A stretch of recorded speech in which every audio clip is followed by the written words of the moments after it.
네, 오늘 하나님의 말씀 보도록 하겠습니다. 여호수아 22장 1절에서 9절까지의 말씀입니다. 여호수아 22장 1절에서 9절까지의 말씀입니다. 주보를 보시면 안쪽에 있습니다.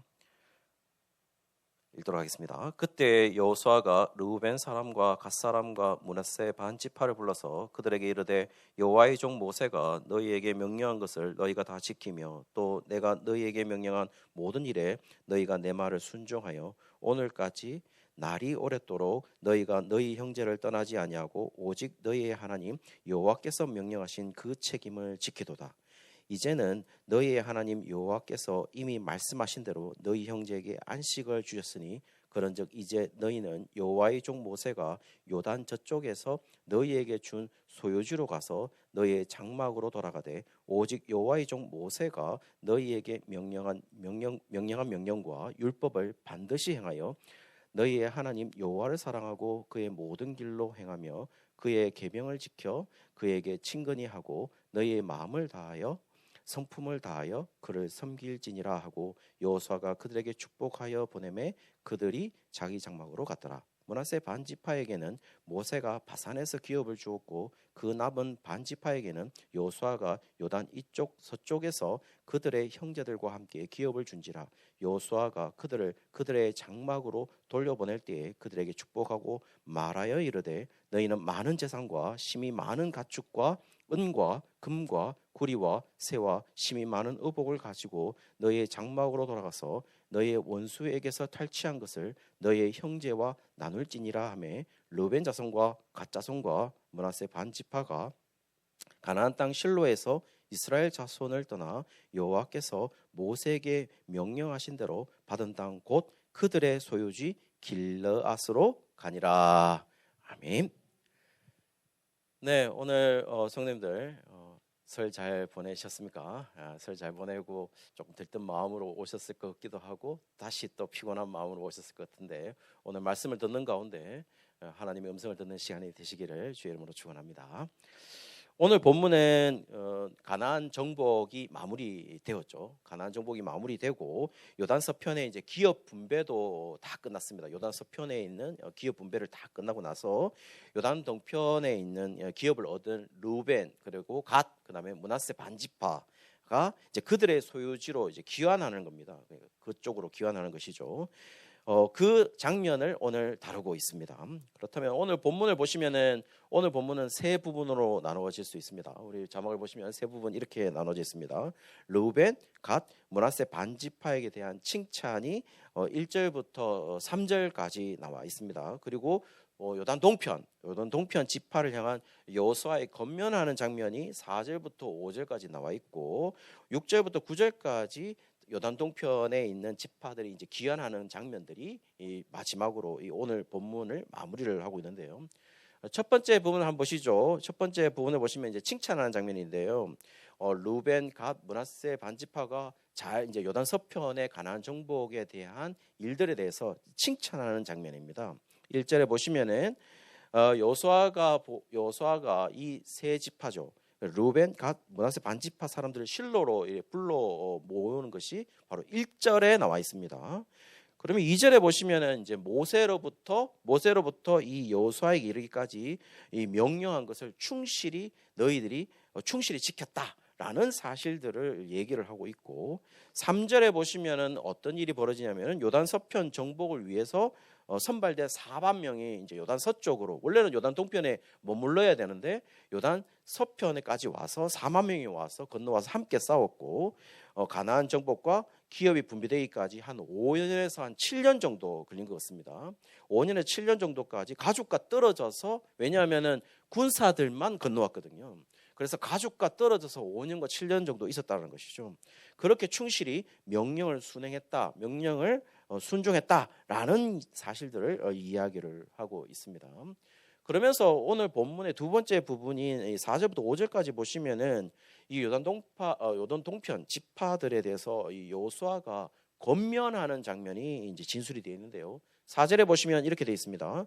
여호와께서 요단 서편 이제 지파들에게 안식을 주었기 때문에 이제 요단 지파 서편에 있는 사람들이 이제 평안해졌지 않습니까? 정복이 끝났으니까요. 그리고 기업 분배도 다 끝났기 때문에 이제 모세가 모세가 요단 동편을 기업을 주었기 때문에 소유지로 귀환할 것이다라는 것을 지금 4절에 얘기를 하고 있습니다. 그러면서 5절에 보시면은 이제 소유지로 돌아간 후에는 모세의 율법과 명령과 계명을 지킬 것을 얘기를 하고 있고, 마음과 성품을 다해서 여호와를 사랑하고 섬길 것이다라는 얘기를 권면을 하는 장면이 나와 있습니다. 그러면서 여호수아의 권면으로서 두 번째 부분을 마무리합니다. 세 번째 부분을 보시면은 이제 6절부터 9절까지인데요. 6절에 보시면은 여호수아가 돌아가는 요단 동편 지파들에게 이제 축복하는 장면이 6절에 나와 있습니다. 그리고 7절에 보시면은 이제 므낫세 지파에 대한 기업에 대해서 설명을 하고, 여호수아가 그 귀환할 때 또 다시 축복했다라는 것을 진술을 하고 있는 것이 바로 7절입니다. 8절은요. 요단 서편 이제 가나안 정복에서 얻은 많은 전리품들이 있을 거 아닙니까? 그 전리품들을 귀환해 가지고는 그 요단 동편에 있는 형제들, 왜냐하면은 4만 명만 건너갔고 4만 명이 지금 기다리고 있는 가족들이 있으니까요. 그들과 함께 전리품을 나눠야 된다라는 이야기를 8절에 하고 있습니다. 그러면서 오늘 본문 9절 마지막 절에는 요단 동편의 지파들이 요단 서편 실로에서 요단 동편 길르앗으로 귀환했다라는 이야기를 진술을 하고 오늘 본문을 마무리를 하는 것이거든요. 자, 그렇다면은요, 오늘 본문 말씀, 이 본문 정말 그냥 내러티브처럼 그냥 이야기처럼 들으면 그냥 아주 훈훈한 이야기처럼 보이지 않습니까? 그렇죠. 훈훈하죠. 훈훈할 겁니다. 한 명만 훈훈하고 있어요 지금. 훈훈한 이야기처럼 들려옵니다. 그런데요, 오늘 본문은 정말 그 이야기를, 훈훈한 이야기를 하고 있는 것일까라는 것을 우리가 한번 제시해 볼까 하는데요. 오늘 본문에 있어서 그냥 표면적으로 보시죠. 피상적으로 한번 보시면은, 피상적으로 보시면 요단 동편 지파 사람들이 잘 싸우고, 왜냐하면 요단 동편에 기업을 얻었는데 서쪽까지 와가지고 잘 싸우고 명령하신 걸 잘 충실히 행한 것으로 보여요. 그리고 이 같은 민족으로서 자신들이 함께 싸워야 되는 당연한 의무이기 때문에 함께 싸운 것처럼 보입니다. 그리고 그 의무를 잘 충실히 해나한 그 요단 동편 지파 사람들, 그 의무를 잘한 요단 동편 지파 사람들에게 굉장히 칭찬하는 것으로 보입니다. 비상적으로 말이죠. 요단 동편 잘 싸웠어, 너들이 명령을 잘 수행했어 라는 걸로 보이죠. 그리고 특별히 어떤 것이 보입니까? 요단 동편 사람들이 요단 서편까지 싸울 필요가 없는데 요단 서편까지 싸워서 이겼다는 것은 같은 민족으로서 동포에도 보여주고 있고 인류에도 보여주고 있는 것처럼 보입니다. 아, 그렇죠? 그렇게 보입니다. 그렇다면 오늘 본문이 강조하는 것이 무엇일까요? 오늘 본문이 강조하는 것은 표면적으로는 지금까지 제가 설명한 그렇게 보입니다. 그리고요, 심지어는 모든이라고 말하기는 그렇지만 다들 대부분의 99%의 주석가들은 지금 이렇게 초점을 맞추고 해석을 하고 있습니다. 요단 동편에 있는 사람들이 요단 서편에 가서 잘 싸웠어, 그리고 명령을 잘 수행했어, 형제를 보여줬어, 인류애를 보여줬어 라고 설명하는 것이 지금 대부분의 주석가들의 해석입니다. 그런데요, 저는 그 해석보다는 물론 단순하게 이 형제의 인류애를 보여주는 것은 아니다라고 저는 생각하는데요, 그들께 그렇게 한 이유가 있습니다. 그렇게 한 이유가 뭐냐면은 2절에 한번 보시면요, 2절에 보시면 이렇게 돼 있어요. 모세의 명령이 있었고 여호수아의 명령이 있었다는 겁니다. 다시 말씀드리면은 요단 동편에 있는 사람들이 왜 요단 서편에까지 갔느냐? 모세가 그렇게 명령을 했고, 왜냐하면 모세가 왜 그렇게 명령했냐면은 요단 동편에 있는 지파의 땅을, 기업을 준 사람들은 여호수아가 아닙니다. 누구죠? 모세가 그렇게 줬거든요. 그러면서 주면서 모세에게 명령한 것이 있다는 겁니다. 그 모세의 명령이 뭐였냐면은 민수기 32장 20절에서 24절까지입니다. 여러분 주보에 보시면은 참고 구절이 있을 거예요. 거기 보시면 민수기 32장 20절에서 24절까지 보시면 모세가 어떻게 했냐면은 너희들은 가서 싸워야 된다. 요단 서편까지 가서 명령한 겁니다. 그렇게 해야 된다라는 이야기를 민수기 32장 20절에서 24절까지 이미 했어요. 그리고 또 2절에 말한 것처럼 여호수아도 똑같이 명령을 합니다. 그 여호수아의 명령은 또 어디냐면은 여호수아 1장 12절에서 16절까지 보시면은 거기 보시면 특별히 14절에 보시면 너희의 처자와 가축은 모세가 너에게 준 요단 이쪽 땅에 머무려려니와. 그러니까 너희들의 가축하고 너희들의 기업과 너희들의 가족은 여기에 동쪽에 머무는데 너희들은 어떻게 하느냐? 너희의 모든 용사들은 무장하고 너희 형제보다 앞서 건너가서 그들을 도와야 된다라고 말하고 있어요. 그러니까 한마디로 요단 동편에 있는 너희들은, 가족들은 여기 있지만은 가서 싸워야 된다. 너희들이 먼저 가서 싸워야 된다라고 여호수아가 명령하고 있는 장면이죠. 다시 말씀드리면 이런 겁니다. 요단 동편의 사람들이 왜 갔을까요? 모세의 명령이 있었다는 거죠. 그리고 여호수아의 명령이 있었다라는 겁니다. 그런데요, 오늘 본문상에 이상한 게 하나 발견됩니다. 이상한 점이 하나 발견되는데, 분명히 모세와 여호수아의 명령인데 3절 한번 보시죠. 3절에 보시면 이렇게 모세와 여호수아의 명령을 따르는 것을 다르게 표현을 했습니다. 뭐라고 표현했냐면은 오직 너희의 하나님 여호와께서 명령하신 그 책임을 지키도다라고 말을 하고 있습니다. 자, 성도님들, 이런 거죠. 자, 분명히 우리는 요단 동편에 있는 사람들이 4만 명이나 되는 사람들이 요단 서편에 간 거는 피상적으로는 모세와 여호수아의 명령이 있었습니다. 그런데 3절에 모세와 여호수아의 명령이라고 얘기하지 아니하고 누구의 명령이라고 했냐면 하나님이, 너희의 하나님 여호와께서 명령하신 거다 라고 얘기를 하고 있다는 겁니다. 지금 본문은 뭘 설명하고 있죠? 요단 동편에 있는 너희들이 가야 되는 이유는 모세와 여호수아의 명령이 아니라, 이건 누구의 명령이라고요? 하나님의 명령이었어 라고 지금 성경은 얘기하고 있다는 겁니다. 그 명령을 지킨다라고 말을 하고 있어요. 특별히 3절 말씀 보시면은, 3절 말씀에 보시면은 이렇게 돼 있죠. 너희 하나님 여호와께서 명령하신 그 책임을 지키도다 하는 부분에서 그 책임을 지키도다 하는 부분 있지 않습니까? 그 부분이 조금 아쉬워요. 조금 아쉬운 번역을 했어요. 좀 더 우리가 알 수 있는 번역을 한다면은 지키다라고 하는 것은 샤마르라는 동사입니다. 샤마르라는 건데 지키다, 보호하다, 책임지다, 준수하다라는 겁니다. 그러면 성도님들, 우리가 어떻게 이해할 수 있겠죠? 샤마르, 지키다 하는 그 동사 하나만으로도 책임을 지키다 하는 것으로 해석이 될 수 있다는 겁니다. 그렇죠? 책임지다는 거니까. 그런데 책임이라는 단어를 사용하고 있다는 겁니다. 이 책임이라는 단어가 미시메레트라는 단어예요. 이 미시메레트라는 단어가 뭐냐면은 보전, 의무, 임무, 직무라는 의미예요. 그렇다면은 지금 미시메레트라는 이 책임이라는 의무로 본다면 그냥 뒤에 샤마르만 있으면 되는데 지킨다라는 단어 하나만으로도 책임을 지킨다라는 것이 됩니다. 그런데 왜 미시메레트라는 이 책임이라는 단어를 반드시 넣었을까요?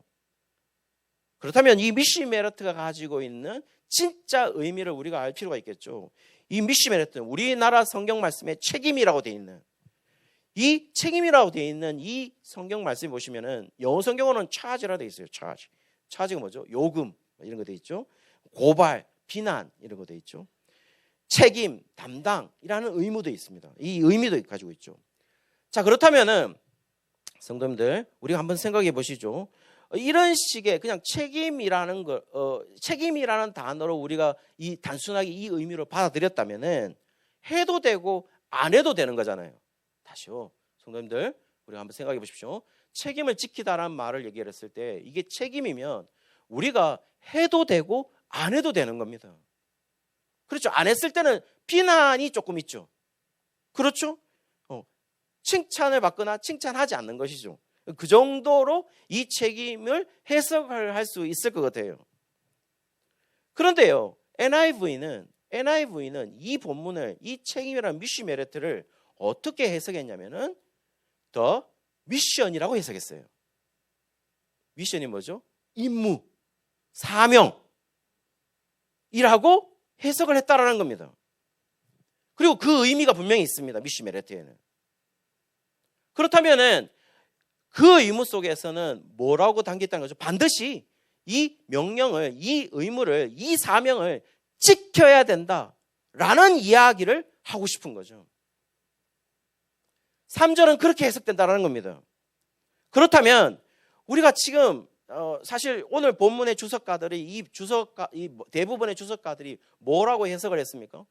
인류애가 있고 형제애가 있어서 정말 그렇게 해서 칭찬받은 것처럼 그렇게 해석되지만은 사실 인류애나 형제애는 가지고 있으면 좋죠. 그렇죠? 가지고 있으면 좋은 겁니다. 그러나 가지지 않았다고 해서 그렇게 우리가 반드시 가져야 된다는 것으로 생각되지 않아요. 그런데요, 오늘 본문이 여호와께서 명령한 사명이라면 그거는 좀 차원이 다른 것이죠. 그렇지 않습니까?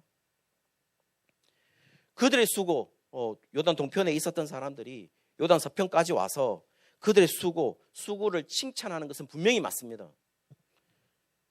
그런데요, 요단 서편의 지파들에게 안식을 주는 주체도 분명히 얘기를 합니다. 4절에 보시면은 4절에 뭐라고 말하고 있냐면 요단 서편에 안식을 주었다라고 말하고 있어요. 그러면요, 성도님들 우리가 가만히 이해해 보십시오. 지금 본문상에서 이해되는 것은 뭐냐면은 요단 동편에 있는 너희들이 요단 서편에 너희들이 먼저 건너가서 잘 싸워서 정말 이제서야 너희들이 같이 싸워줘가지고 안식을 찾았다 라고 얘기하고 싶은 부분인데, 그러면서 인류애가 있었고 형제가 있었다라는 사실을 얘기하고 싶은데 4절에 요단 서편에 안식을 주는 주체를 얘기하고 있어요. 그게 누구냐면은 여호와다라는 사실을 얘기하고 있습니다. 여호와께서 요단 서쪽에 안식을 주셨다 라고 얘기를 하고 있다는 겁니다.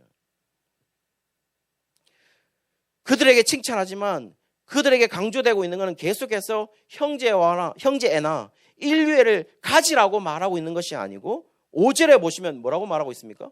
5절에 뭐라고 말하고 있어요? 5절에 보시면 여호와를 사랑하고 계명을 지키고 마음을 다하여 성품을 다하여 여호와를 섬길 것을 얘기를 하고 있습니다. 성도님들, 아주 간단한 겁니다. 요단 동편에 있는 사람들이 요단 서편까지 왔어요. 형제애를 가지고 있어라. 그리고 인류애를 가지고 있어라. 너희들은 형제야. 같이 잘 싸워야 돼. 무슨 일이 있을 때마다 그렇게 해야 돼 라고 명령하는 것이 아니고 5절에 보시면은 여호와를 사랑하고 계명을 지키고 마음을 다하여 성품을 다하여 여호와를 섬길 것을 여호수아가 권면하고 있다라는 겁니다. 자, 그렇다면 지금 요단 동편 사람들에게 지금 뭘 말하고 있습니까? 너희들한테 가장 우선시 되는 게 뭐냐라고 얘기를 했을 때 그것은 인류애나 형제를 지키는 거, 그거 맞지? 그거 좋은 일이야. 그건 옳은 일이야. 그렇지만 가장 먼저 중요시 되는 것은 뭐라고요? 여호와를 섬기는 것이다. 그리고 여호와와 바른 관계를 맺는 것이다. 너희들이 항상 생각하고 있어야 되는 것은 내가 하나님 관계 속에서 어떻게 하고 있느냐라는 것을 생각해야 된다라는 이야기를 하고 있다는 겁니다. 지금 여호수아는 형제를 더 가져야 돼. 너희들 반드시 그거 잊지 말아야 돼.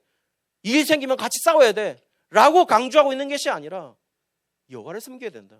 하나님과 바른 관계를 가지고 있어야 된다 라는 이야기를 하고 있다라는 겁니다. 우리가 또한 오해할 것이 있어요. 오해하는 부분이 있습니다. 오해할 수 있는 8절에 보시면 전리품을 가졌지 않습니까? 전리품을 많이 가져왔어요. 그러면서 요단 동편에 있는 같은 지파 사람들과 나눌 것을 얘기하고 있습니다.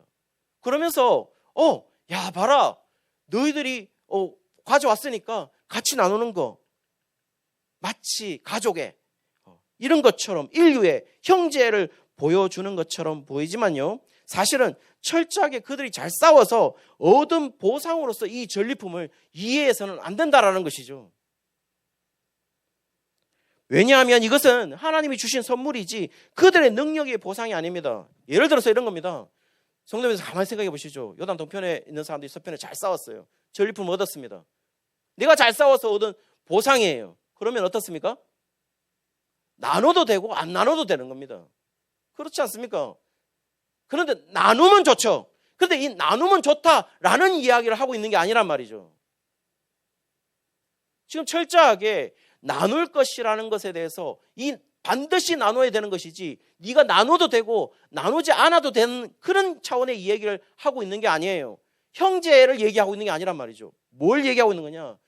이 전리품들이 너희들이 잘 싸워서 준 보상이 아니라 결국 이거는 하나님의 은혜이고 하나님의 선물이다. 너희들이 잘 싸운 대가가 아니라는 겁니다. 너희 공로의 대가가 아니야 라고 말하고 있다는 겁니다. 그들이 지금 알아야 되는 게 뭐죠? 그들은 지금 왜 서쪽에서 싸우겠습니까?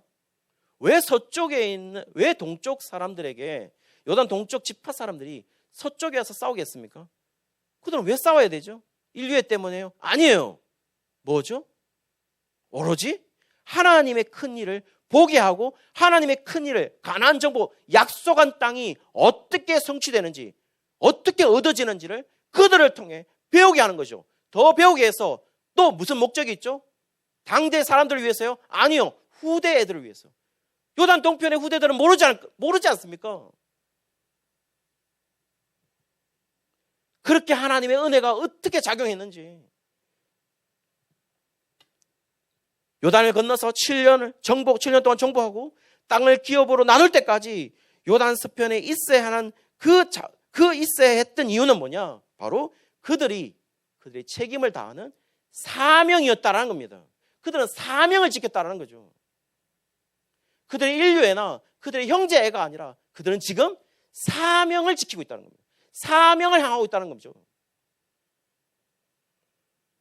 사랑하는 성도님들, 결국 우리가 지금 하나님의 말씀을 지키는 것, 사실 우리 인류애, 형제를 가지고 있어서 인간관계를 바르게 함이 우리를 잘 살게 하는 게 아니죠. 지금 권면하는 걸 보면 결국 우리가 지금 하나님의 말씀을 지키고 여호와를 사랑해서 우리에게 주신 그 사명을 잘 감당해서 하나님과 바른 관계를 가지고 있느냐 없느냐가 우리의 인생의 기준이지, 형제를 가지고 있느냐, 인류를 가지고 있으면 좋죠. 그러나 그것이 우리가 가지고 있는 인생의 기준이 아니라는 것입니다. 실제로 히브리서 11장을 보시죠. 히브리서 11장에 우리 성도님들은 잘 아실 거예요. 히브리서 11장에 믿음의 선진들이 다 나와 있어요. 그렇죠? 믿음에 있는 사람들이 다 나와 있습니다. 그 믿음의 선진들 가운데 단 한 명이라도 인품이 어땠다, 성품이 어땠다 라고 나와 있습니까? 착했어. 그 사람들은 단 한 명도 그렇게 표현하고 있지 않아요. 오로지 뭐로만 표현하고 있습니까? 하나님을 믿었다, 이렇게만 표현하고 있어요. 믿음을 보여주었어. 믿음이 강했어. 그들은 하나님 관계를 우선시했어 라고 우리에게 얘기해주고 있다는 거예요. 어쩌면 우리는 인류애를 대표해야 하는 사람들을 생각할 수도 있을 것 같아요. 우리 기독교 역사 가운데 인류애를 대표할 수 있는 사람들이 인류애를 가지고 있었다라고 대표적으로 생각하는 사람들이 선교사님들이 인류애를 가지고 있었다고 생각할 수 있겠죠. 그렇죠? 인류애를 가지고 있었다고 생각할 수 있을 것 같아요. 우리나라에 온 선교사님 가운데 간호사가 있습니다. 간호사. 바베라 영이라는 선교사님이 계십니다. 저기 보시면은 바베라 영입니다. 1883년에서 1935년까지 사셨으니까 한 52년 정도 사신 분입니다. 바베라 영, 간호사입니다. 선교사입니다. 캐나다 장로교회 소속 선교사로 오셨고 이제 서울 세브란스 병원에서 이 간호 선교 사역을 감당을 하셨습니다. 그리고 나서 독감하고 심장병으로 이제 돌아가시게 되거든요. 하나님의 부르심을 받습니다. 그리고 52세 때 생을 마감했는데요. 사실은 50세에 여러 가지 심각한 질병을 통해서 2년 정도밖에 살지 못한다라는 이야기를 하게 되었습니다. 2년밖에 살지 못한다. 자, 그렇다면 그 2년 동안 뭘 했을까요? 그냥 죽음을 기다리면서 살았을까요? 그렇지 않습니다. 이 바베라 영이라는 이 간호사 선교사님은 그 2년 동안 정말 사실 그 독감이나 이런 것도 누구에게 얻었냐면 이 간호사 선교사님이 아이들을 너무 좋아했기 때문에 아이들을 케어하는 거를 계속 한국에 있는 아이들을 케어를 했다는 겁니다. 그때는 우리가 정말 너무 가난했기 때문에 이 질병에 대해서 대처할 수가 없었지 않습니까? 그러니까 아이들한테 옮았을 가능성이 가장 높았던 것이죠. 그러면서 이 영 선교사님은 이제 돌아가시게 되거든요. 2년 동안도 2년밖에 살지 못하는 그 기간 동안에도 그 사역을 잘 감당하면서 최선을 다하면서 살아갔다는 겁니다. 그냥 죽음을 기다리지 않았다는 겁니다. 그리고 나서 2년 뒤에 진짜 생을 마감을 하게 됩니다. 묘비명을 한번 보시죠. 묘비명을 보시면은 이 바베라 양아진에 있습니다. 마벨 바베라 영이라는 이 모비명입니다. 그 모비명 바로 밑에 보시면은 이렇게 적혀 있습니다. She had done what she could 이렇게 되어 있습니다. She had done what she could 이렇게 됩니다. 이게 무슨 말이냐면은 하나님께 이제 소천이라고 얘기하죠. 하나님께 부르심을 받고 여기 이 말은 그녀는 그녀의 할 바를 다 했다라고 적혀 있다는 겁니다. 그녀는 그녀의 할 바를 다 하고 하나님께 부르심을 받았다라는 겁니다. 성도님들 오늘 제목이 뭔지 아십니까? 성도님 보시면은 제목이 위에 나와 있습니다. 우리는 뭐 어떻게 고백하는 게 맞습니까? I have done what I should do. I have done what I should do. 말이 뭐냐면은 하나님께 우리가 갔을 때 하나님께 뭘 말해야 되겠죠? 우리가 해야만 일들을 다 하고 왔습니다. 라고 고백을 해야 되지 않겠습니까? 사랑하는 성도님들, 오늘 우리는 뭘 하고 있습니까? 그리고 또 다음 우리가 월요일이 되면 우리는 뭘 하고 있을까요? 우리는 우리가 할 수 있는 일을 할까요? 또는 우리는 우리가 좋아하는 일을 할까요? 누구는 얘기를 하겠죠. 어떤 사람들은 이렇게 얘기를 해요. 머리 좋은 사람은 누굴 이기지 못합니까? 노력하는 자를 이기지 못하죠. 노력하는 사람은 즐기는 자를 이기지 못한다고 이렇게 얘기를 해요. 그렇죠? 그렇게 하면서 즐기는 걸 찾아라. 네가 좋아할 수 있는 걸 찾아라. 라고 얘기를 해요. 그런데요, 성도님들, 우리는 그렇게 살면 안 됩니다. 적어도 하나님의 부르심을 입은 자들은 그렇게 살면 안 되죠. 선교사님은 뭐라고 고백했냐? 하나님 앞에 갔을 때 그녀는 제가 할 바를 다 했습니다. 라고 고백했다라는 겁니다. 하나님 앞에 갔을 때. 그러나 적어도 우리의 고백은 이렇게 해야 될 것 같아요. I have done what I should do. 하나님 아버지, 우리가 해야만 하는 일을 다 하고 왔습니다. 그렇다면 어떻게 해야 되겠죠?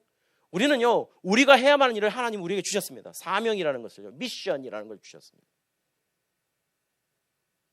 그런데 우리의 생활 속에서 어느 시간이 가장 많이 차지하죠? 우리가 좋아하는 것, 우리가 할 수 있는 것을 더 많이 우리는 거기에 시간을 투자합니다.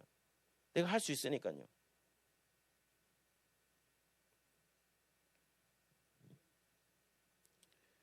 여러분, 우리가 할 수 있는 게 뭐죠? 우리가 지금 좋아하는 일이 뭐죠? 그렇다면 그것을 다 조금 희생하시고 하나님 우리에게 해야만 하는 일이 무엇인가를 좀 깨닫고 살아가는 우리의 인생이었으면 좋겠습니다. 우리 사랑하는 권사님들 많이 계시는데 하나님이 부르신 날까지 이제는 좀 쉬어야지 이가 아니라 하나님 부르시는 날까지 하나님 아버지, 그래도 지금 제가 하나님 앞에 해야만 하는 일이 무엇인지를 묻고 그 일을 감당하고 하나님께 가야 되지 않겠습니까? 그것이 우리의 사명이지 않겠습니까? 그 일을 생각하며 살아가는 우리 성도님들 되시기를 주의 이름으로 축원합니다.